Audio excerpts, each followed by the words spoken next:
Hey everyone, welcome back. In this quick tutorial, I'll show you how to create a table of tables in Microsoft Word. It's super useful for keeping all your tables neatly listed in one place, especially for reports, theses, or long documents. First, open your Word document or template where you want to add the table of tables. Go to the References tab at the top of the screen, then click on Insert Table of Figures. A window will pop up. This is where you'll configure your table. Under a caption label, click the drop-down menu and select Table. This tells Word that you only want to include tables in your list. Once that's set, click OK to insert it.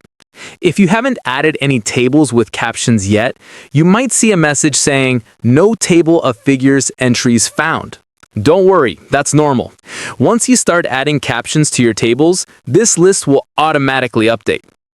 To do that, simply click on a table, go to References, then Insert Caption, choose Table as the label, and type your caption. For example, Table 1, Sales Data.